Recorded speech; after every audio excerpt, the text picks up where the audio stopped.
بصوا بقى يا حبايبي، قالوا لي احنا عايزين نجيب فراخ من بره. قلت لهم ابدا ابدا، ازاي تجيبوا فراخ مشويه من بره وبطوطه موجوده؟ بجد بجد انا ما بحبش ابدا اجيب لحوم او اسماك او اي حاجه من بره الحقيقه، بالذات في اللحوم. مش عارفه، مش بحبها الحقيقه. مش قصه والله توفير، لا. بس ما هو نفسيا كده، يعني الواحد بيبقى عارف انت عامله الحاجه في البيت ازاي، منضفاها ازاي. بصوا، عملت لهم بقى الفراخ بقى النهارده كده المشويه بطريقه حلوه جدا جدا.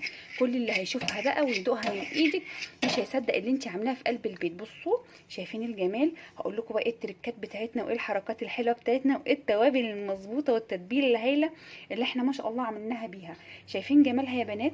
شايفين ما شاء الله تبارك الله؟ واقول لكم بقى ازاي تبقى دايبه معاكم كده وما تاخدش معاكي سوا خالص، وكمان هتعمليها باقل التكلفه. حاجه كده نظافه وتوفير وطعم كمان. ما شاء الله اللهم بارك. يلا بينا بقى يا حبايبي.